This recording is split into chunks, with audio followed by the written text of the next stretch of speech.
maanta waxaanu soo qaadan doonaa marangays cadcadka Real Madrid waa balay waxba laga qaban karin Real xoog badna war waa nimanka 3 sano xiriir jabli ku guuleysanay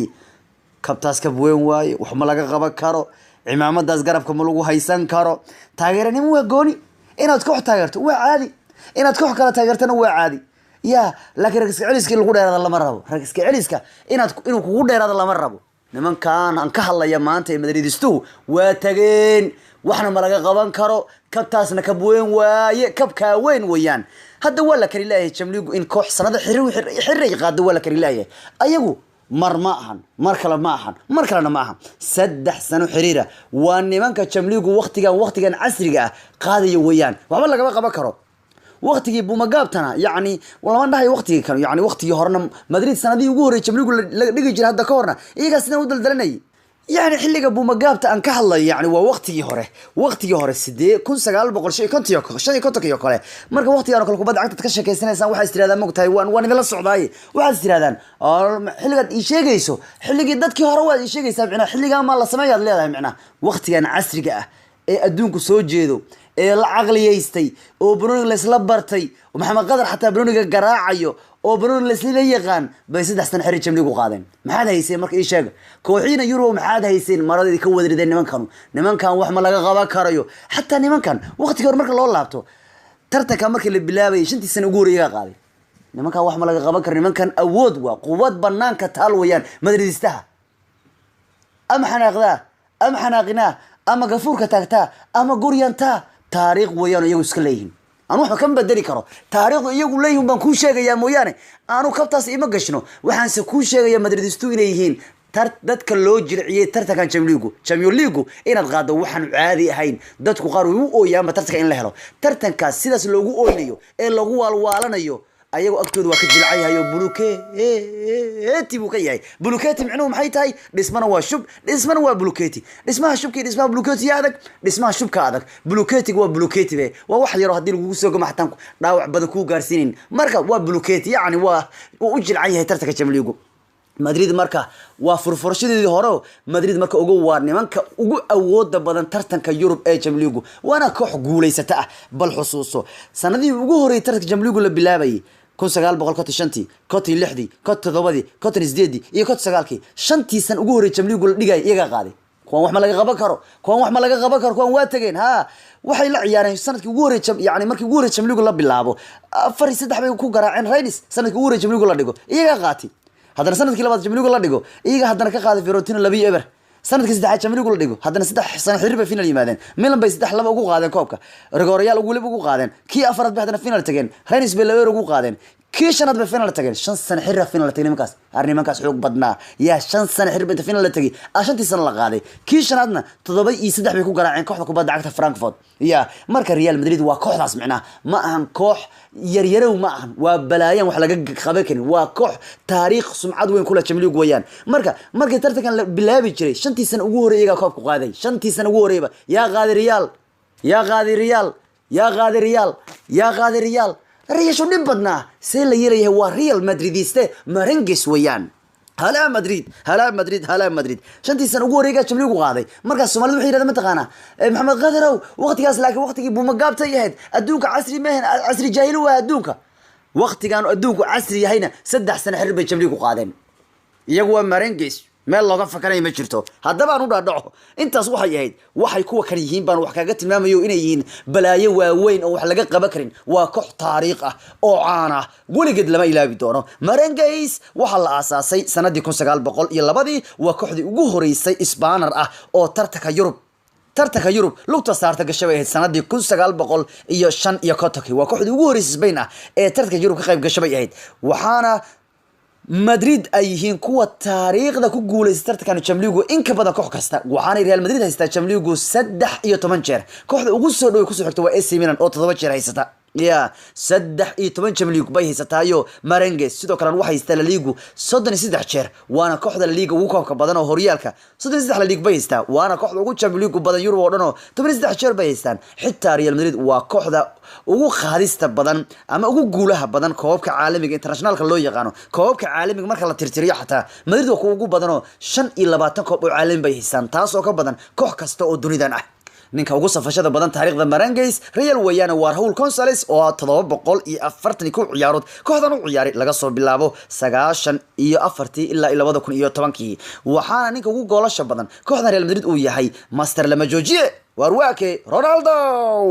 unstoppable weeyano 450 gool Madrid u dhaliyay tartamada oo waa taariikhda Madrid ninka in badan ku xoog badan ninka kan weeyano wad arki doontaa sida aan wax badan kaaga tilmaami doono ninka kanu hadaba hadaan Madrid dadka ugu safashada badan ama ciyaarto ugu safashada badan hore u eegnaana Raul baa ugu badan waxa ku xiga Casillas oo Raul baa u safashada badan oo 740 ciyaarood ciyaaray Casillas baa ku xiga oo saftay 725 ciyaarood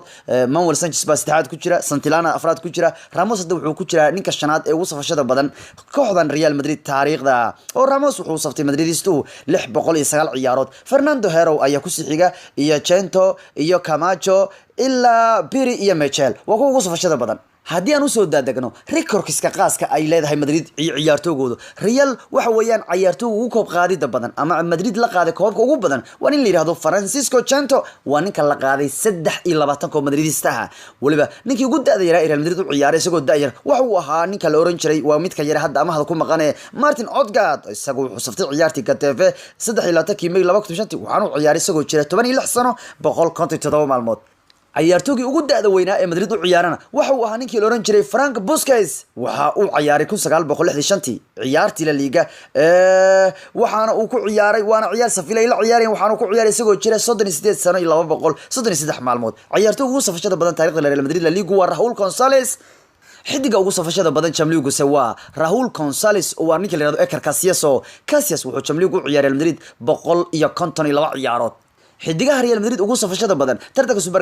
Super Cup waa Carvajal Ramos Benzema Modric Marcelo Isco min afar ciyaarood bay ciyaareen kuwa ugu safashada badanna tartanka International Cup ee hadda loo yaqaano FIFA World Club Cup waxa ay ahaayeen Becin iyo Hierro iyo Raul iyo Roberto Carlos laakiin FIFA Club World Cup hadda rag ugu safashada badan Madrid waxa weeyaan 8 jeerna ciyaaray Marcelo iyo Benzema iyo Varane oo kale ciyaartoygii ajnabiga ee taariikhda Real Madrid tartamada ugu badan u ciyaaray wuxuu ahaa Roberto Carlos wuxuu ahaa nin darbad bidixay ku darbad lugeed bidix lahaayo shoodka tuuri jiray Brazil ahaa 527 ciyaarood Madrid u ciyaaray Roberto Carlos waa ajnabigii taariikhda Madrid u saftay kulmad ugu badan weeyaan xataa ninka La Liga taariikhdaas ugu safashada badnaa ee ajaanib Madrid wuxuu ahaa Roberto Carlos isaguna wuxuu u ciyaaray isla isaga weeyaan 320 ciyaarood buu u ciyaaray haddaanu qaybta dhalinta soo aadnana Cristiano Ronaldo ayaa taariikhda Real Madrid ninka ugu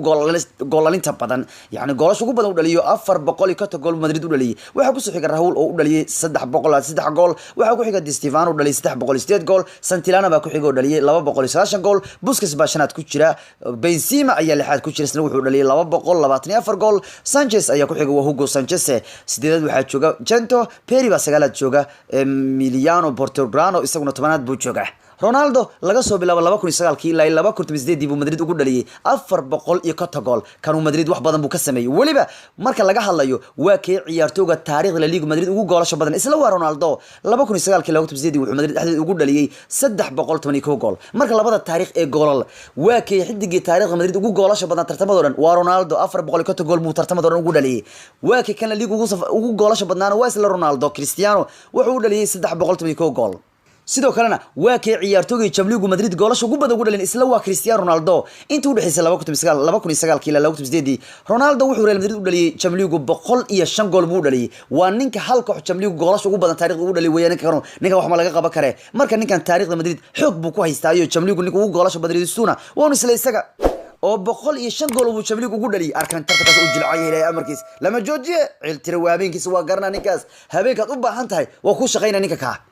madaxa manka goynina habeenkii madaxu dhash ugu siina goosh ama lagu xataa ku dhanlay ninkaas wax ma laga qaban karo رونالدو تاريخه مدريد إن بدن بوكو حوجية سيدان هركوكو سو شيغايو نينكا تاريخ ريال مدريد هل حل عيارات ترتمدا ودن غولاشو بدن ugu dhaliyay waa isla Ronaldo 61 gool ba hal xilliyeed loo dhaliyay Ronaldo Real Madrid hal xilli ciyaareed Madrid wuxuu dhaliyay 61 gool waana xilli ciyaareedkii 2004 iyo 2005 marka laga hadlayo waa ka ciyaartoy Madrid soo maray taariikhda ee Madrid hal xilli ciyaareed goolasho badan ugu dhaliyay waa Ronaldo 61 gool buu dhaliyay xitaa waa ka ciyaartoygii taariikhda Madrid hal xilli ciyaareed la liiga goolasho badan ugu dhaliyana waa isla Cristiano Ronaldo xilli ciyaareedkii 2004 Ronaldo 48 gool buu liiga ugu dhaliyay kawar goolna liiga 48 gool ku qaaday 48 gool 48 gool ayuu liiga ka dhalin ka Ronaldo liiga xilli ciyaareedka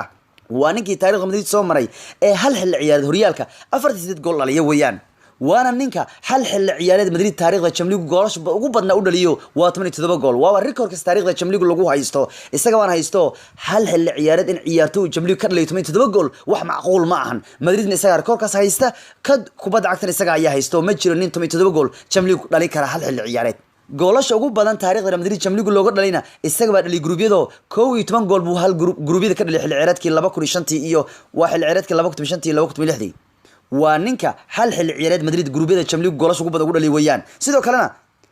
waa ninka taariikhda Real Madrid kulamada knock out stage Champions Real Madrid goolasha badan ugu dhaliya 10 gool buu knock out ka dhali ka war knock out ku waa habeenada kooxdu ciyaarto waa habeenada knock out marka la joogo waa habeenada ciyaartooygu lagu garanayo inuu qatar iyo inuu qatar ahay knock out ka waa habeenada lagu leeyahay ar hal gool u baahannahay yaano dhalinayaan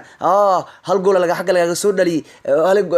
away goolad ku haraysa gurigaaga laga soo dhali habeen tartanka marka ugu culus yahay maahan groupka group marka laga soo baxo wareeg 16ka 8 sama finalka waa meelaha ugu khatarta badan ninkan markaas uu halis yahayba waxa lagu leeyahay waa ninka taariikhda Real Madrid Champions League knock out stage ka kulamada knock out ka goolash badan ugu dhaliyay weeyaan 10 gool buu ka dhaliyay ka war xil ciyaareedkii 2006 haddaanu soo qaadanana ciyaartooyga hal kulan Real Madrid taariikhda 5 gool hal kulan ugu dhaliyana waxa kamid ahaa nin la oran jiray Manuel Alday Antonio Alsu Manuel Monas sidoo kale Busquets baa ku jira Fernando Morientes baa ku jira Ronaldo laba jeer buu Madrid hal kulan 5 gool ugu dhaliyay Garnado 5 gool ka dhaliyay 2005 sidoo kale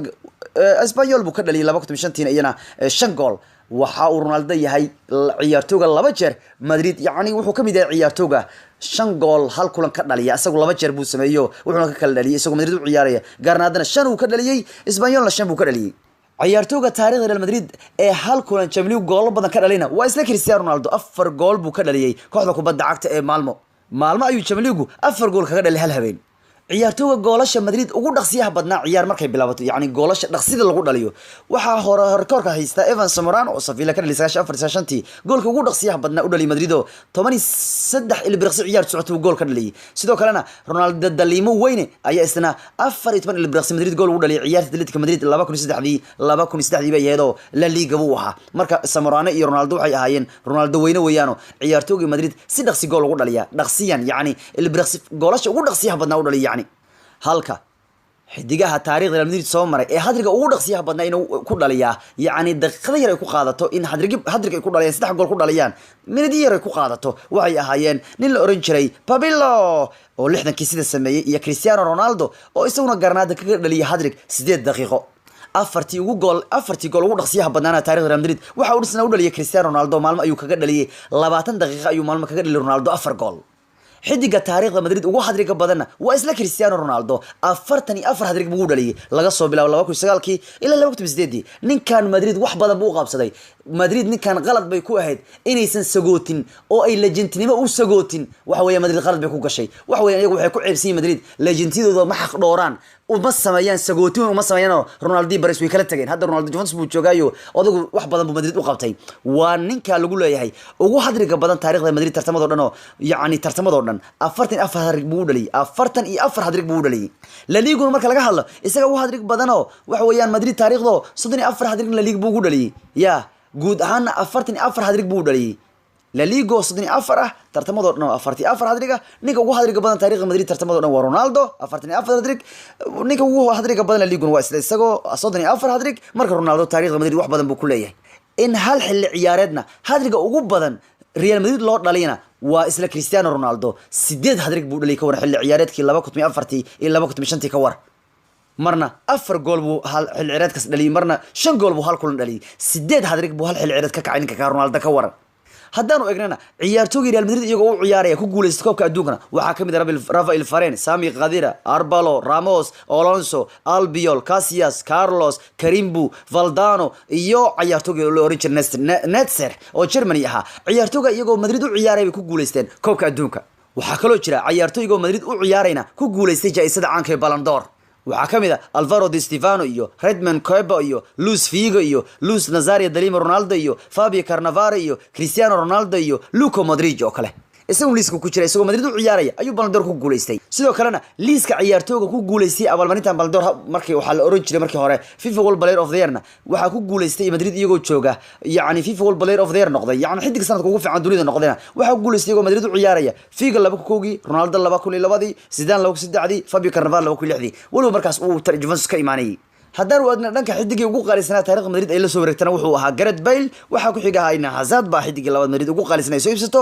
Ronaldo baa saddexaad ku jira Zidane baa afraad ku jira shanaad waxa ku jira James Rodriguez lixaad waxa ku jira Kaká toddobaad waxa ku jira Figo sideed waxa ku jira Luis de Lima Nazario Ronaldo sagaalaad waxa ku jira Vinicius Junior tobnaadna waxa ku jira Rodrigo Goes waa ciyaartoy ugu qaalisanaa Madrid taariikhda ciyaartooyga Madrid iska gatay lacagta ugu badan ay ku heshana waxa hogaaminaya Cristiano Ronaldo oo 100 milyan Juventus ay ku gadatay labaad waxa ku jira Di Maria Morata saddexaad ku jira Ozil baa afraad ku jira shanaad Rubinho ku jira Higuain baa lixaad ku jira Anelka toddobaad Danilo sideedaad Owen sagaalaad Jessena tobnaad waa kuwaasna ciyaartooyga Madrid iska gatay ee lacag badan ay ku heshay tababari ugu waqtiga dheer Madrid soo marna wuxuu ahaa Manuel Moniz 15 sano ayuu Madrid la soo qaatay laba jeer oo kala duwan Madrid soo kala maamulay haddaba inta ku dhaafno taariikhda Real Madrid oo iska soo koobnayo nabadgaliyo aniga qodob la socodsiinayay waxaan dib u kulmi doonaa taariikh kale oo ceenkan oo kala oo halka idinku soo gudbi doono qaybta hoose nagu reeb waxaad jeceshahay anaguna waan samayn doonaa haday tahay taariikhaha isbarbardhigga ciyaartooyga taariikhooda ama kooxuhuba Real balaayan wax laga qaban kari bayheedo ya wallahi wax laga qabataan bay taariikh weyn bayna leeyino inta ku dhaafna taariikhdeedii waa mid kamid ah kooxaha dunida ugu weyn